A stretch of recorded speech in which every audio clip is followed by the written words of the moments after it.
In the pulp fiction genre, the world is full of dashing and heroic pilots who fly through dangerous conditions in order to save the day and triumph over the forces of evil. These stories are highly sensational, wildly entertaining, and almost always entirely fictional.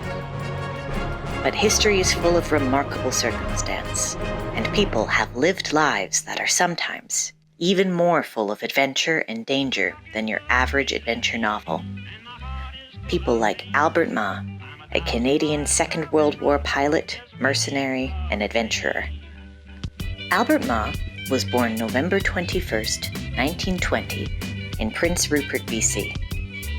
His family moved out to the area in 1912, but had originally come over to Canada during the late 1800s. The family swiftly became an integral part of the coastal community and were heavily involved in local philanthropy. Albert, alongside his siblings, attended King Edward High School, but briefly paused in his education in his mid-teens. In 1935, Albert's father passed away, and the family returned to China in order to return his remains to the village that he was born in. Afterward, only a few family members chose to come back to Canada, including Albert and his brother, Cedric. Upon his return, Albert began his lifelong love of flight. At 16, he grabbed flight time wherever he could fit it in, between schoolwork and boxing lessons. He excelled at the latter, and at 18, he won the British Columbia Golden Gloves Boxing Championship. But flying was what he wanted to do with his life, and in order to get his pilot's license, he traveled to California. 2 years later, the Second World War swept over the globe. Back in Canada, Albert, with his new pilot's license, attempted to join up with the Royal Canadian Air Force to aid the war effort. However, he was turned away due to the fact that he was Chinese-Canadian. Disheartened, he looked for other opportunities to help and eventually was contacted by First World War flying ace Albert Mah. Albert Mah offered Mah a job at the No. 2 Air Observer School in Edmonton, Alberta. Beginning in 1941, Mah became an instructor for the British Commonwealth Air Training Plan and taught new Canadian Air Force pilots how to fly. In 1943, Albert's BCATP contract was up, and a new opportunity came from the China National Aviation Corporation, a subsidiary of Pan American Airways. They were desperate for pilots that could fly the notoriously dangerous Calcutta supply route, and they were offering to pay.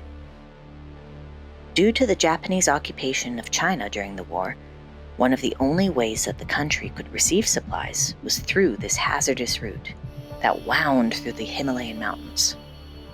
The flight route was treacherous, with strong winds whipping through the mountains, poor visibility conditions that made it very dangerous to fly.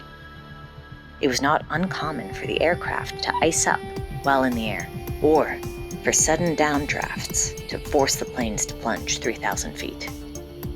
The route was also constantly patrolled by Japanese warplanes. However, many of Mah's family had remained in China after his father had passed away. He took the job in order to be closer to them, and he began flying the needed supplies past enemy lines and through the mountains from India. None of the airplanes flown on the route were pressurized, and they were frequently taken to the limit of what they could do. One memorable incident involved Mah, his flight mechanic, and a DC-3 that they had to fly over 20,000 feet around Mount Everest.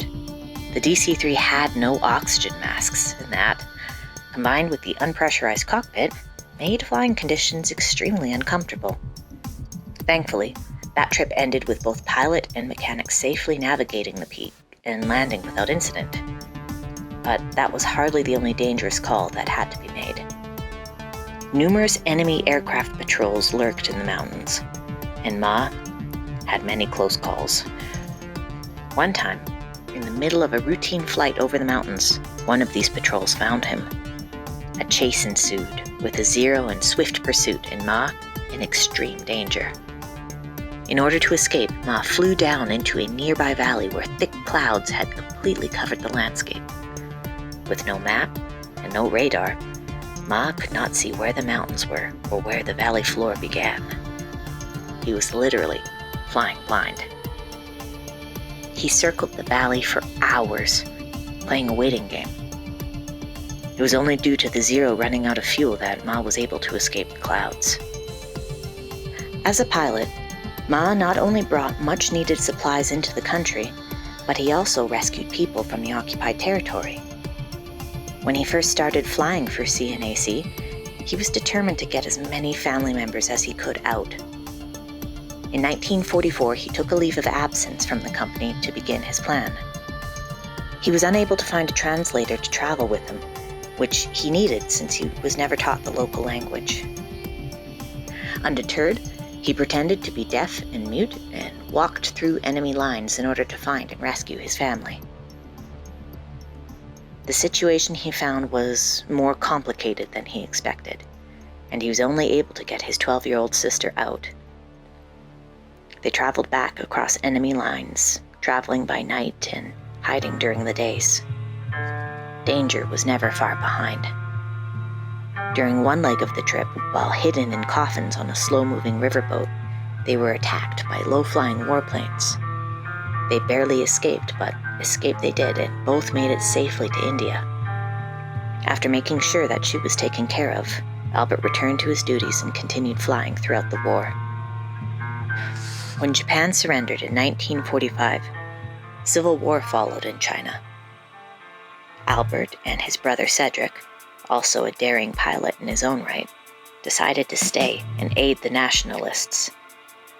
They began National Skyways Freight Corporation in Shanghai in order to smuggle supplies to the nationalist forces.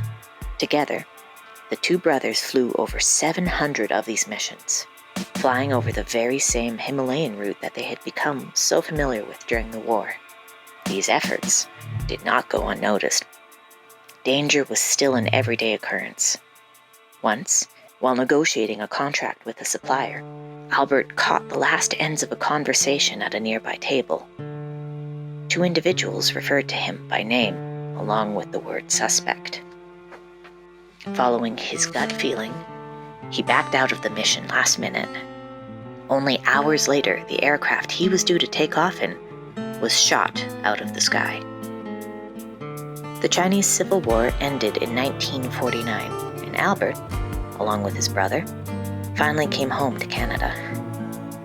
Albert began a new flying school and married, all the while taking night classes so that he could complete his Bachelor of Arts in English Literature.